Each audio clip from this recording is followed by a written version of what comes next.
So the setup of this is these three men have decided that they would not bow before this golden image, that they would remember the commandments that were given them, that you should have no other God before me, that you shouldn't make a made image out of human hands that you then worship. And the three of them together, supporting one another in this decision, in this moment. These three men that refuse to bow. So you've got a king enraged because the very thing that he thought he could control has now got a little bump in the road. These three guys. And you've got these three guys. Listen to their response, because I love the juxtaposition of these two places. The king who's furious, who's angry, and Shadrach, Meshach, and Abednego, who answer the king in a calm way. "O Nebuchadnezzar, we have no need to present a defense to you in this matter. If our God, whom we serve, is able to deliver us from the furnace of blazing fire and out of your hand, O king, let him deliver us." In other words, we have full faith that God is going to do something in this matter. We have full faith that God is going to be present with us in this moment. We have full faith that God is able, the very God who made the fire, to deliver us from the fire. But if not, they say, but if not, even if God doesn't in this moment do something amazing, even if God doesn't in this moment do something incredible, but if not, they say, be it known to you, O king, that we will not serve your gods, and we will not worship the golden statue that you have set up. What incredible faith. What incredible trust in God.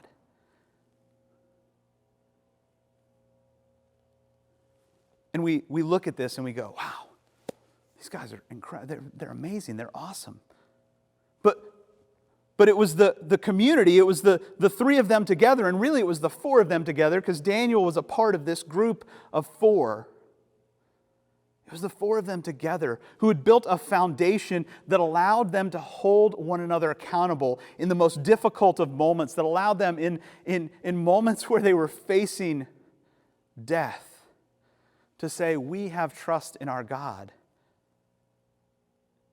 We have trust that God can do something amazing in this moment, but even if not, we still know that God is God. That God is good and that God is gracious. These men had grown so much spiritually, had grown so much together, that they could stand in the face of fear, stand in the face of a king who is enraged and only wanted them to do one thing, to bow down before this statue. And listen, in isolation, on their own, the story might have gone totally different. We might not be reading it here today. We might not look at this story and do it on flannel graph in Sunday school and make cartoons with vegetables about this. But the reality is that they had grown spiritually because they had connected relationally. They had connected together with one another. They had encouraged one another. They'd read the scriptures together. They'd learned together. They'd prayed together. In fact, if you go back to Daniel chapter 2, verse 17 and 18, before Daniel interprets the dream that Nebuchadnezzar had, he gathers together with Shadrach, Meshach, and Abednego, and they have a prayer meeting. They get together and they say, we're going to seek the mercy of God until God does something. Together, that's what we're going to do. That's what it takes to have, but if not, faith. That's what it takes to have fierce faith. That's what it takes to have resiliency in the most difficult of moments. It takes friends who are willing to pray with us when it seems like there are no other options, who are willing to seek God's mercy in the most difficult of moments, when we don't have all the answers, when we don't know exactly what to do. In isolation, we do something completely different than what we do when we gather together with some people in community. We can't grow spiritually unless we connect relationally. We need other people. And our tendency is always to drift towards isolation, to drift towards being alone, to drift towards walking on our own. There's something about our culture that pushes us into this individualism. But in the most serious of moments, we need other people. Each of us needs all of us. Each of us needs all of us to stand in the face of trying times. Each of us needs all of us in order to have fierce faith. It reminds me of what Ben Franklin said to the Continental Congress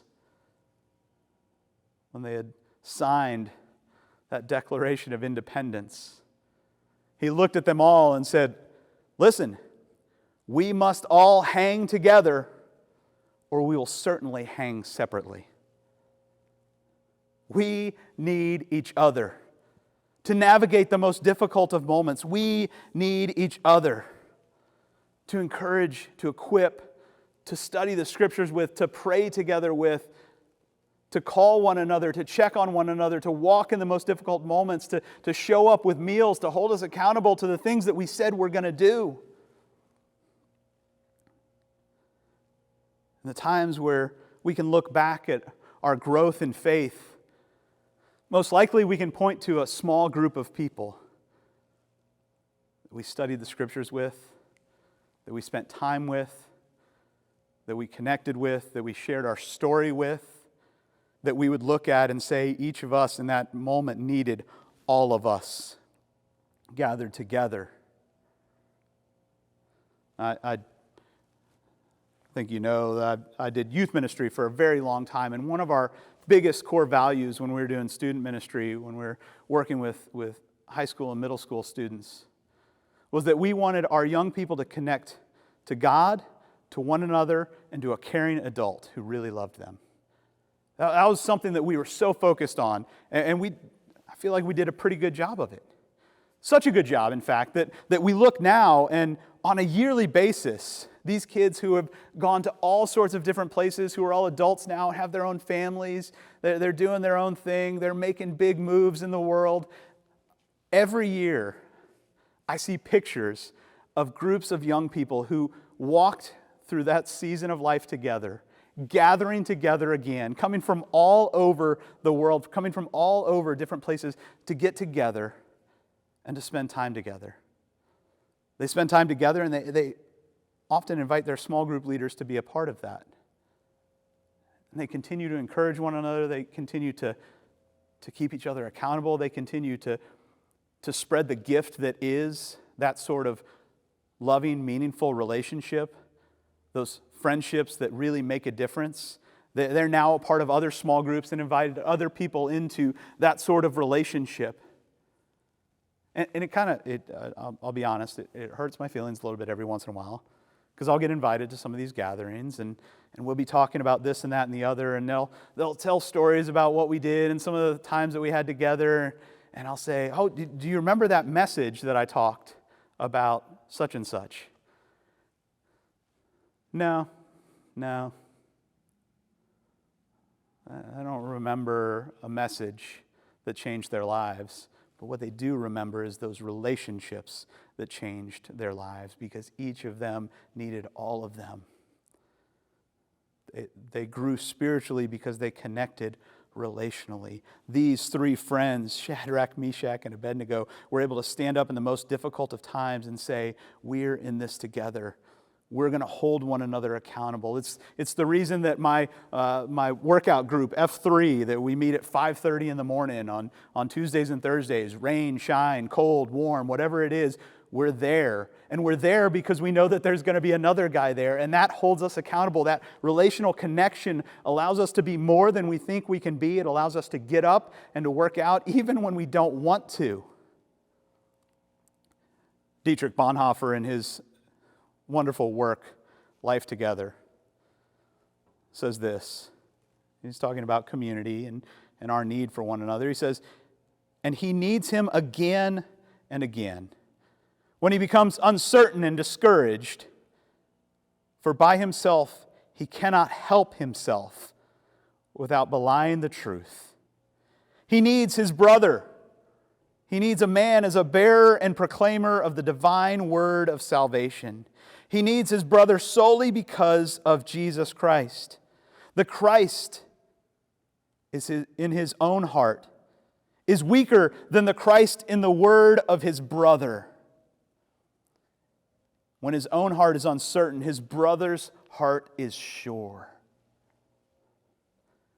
When his own heart is uncertain, his brother's heart is sure. This is what Shadrach, Meshach, and Abednego are able to stand and say. We trust that our God can deliver us from the fire, but even if not, know that our God is the God of the universe. Our God is the God of redemption. Our God is the God of salvation, and we trust that for ourselves and for each of us. They're able to respond in a beautiful way because they're fierce friends. And fierce faith demands that we have fierce friends. If we want to have fierce faith, we've got to have fierce friends who can speak into our lives, who can be that strength when our own heart wavers, who can walk with us, who can encourage us, who can be with us in the difficult times. But even if not moments, we need fierce friends because fierce faith demands fierce friendships.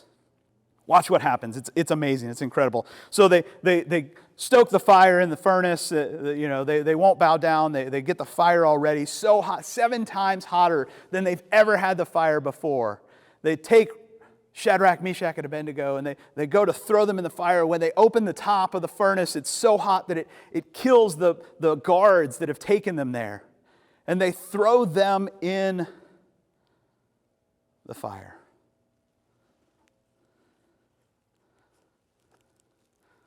Listen to what happens. The 3 men,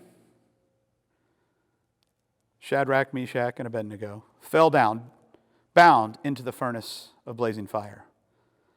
But then King Nebuchadnezzar was astonished and rose up quickly. He said to his counselors, "Was it not 3 men that we threw bound into the fire?" And they answered the king, "Yes, that's true, O king." And he replied, "But I see 4 men, unbound, walking in the middle of the fire, and they are not hurt. And the 4th has the appearance of a god." Some translations have a son of God. Nebuchadnezzar then approached the door of the furnace of the blazing fire and said, "Shadrach, Meshach, and Abednego, servants of the Most High God, come out. Come here." And he praised the God of Shadrach, Meshach, and Abednego. Now, I want to point out a couple of things here. First of all, it's there, but if not faith, that God responds to in an amazing way. And God doesn't save them from the fire. God saves them in the fire. God doesn't do something before they're thrown into the fire. God doesn't do something before their faith is pulled to the max, before they have to lean on one another because they've got nothing else to lean on to encourage them. It's in the fire that God does something amazing. That God shows up in an amazing way. And Nebuchadnezzar sees 4 people in the fire, and one of them, he says, looks like the very Son of God. Scholars and theologians talk about this all the time. And many point to the idea of a pre-incarnate Christ. That Jesus is there with them, which makes a lot of sense because in Matthew 18:20 we hear these words, "Wherever 2 or 3 are gathered in my name, I am there." The very promise of Jesus is that when we gather together relationally, when we gather together to equip, encourage, read, study, learn, push, pull, engage, share, love. Jesus shows up in a unique way. And even in the most blazing of fires, even in the most difficult of moments, Jesus is present with us. When we lean on one another, when we lean on those fierce friendships that lead to fierce faith.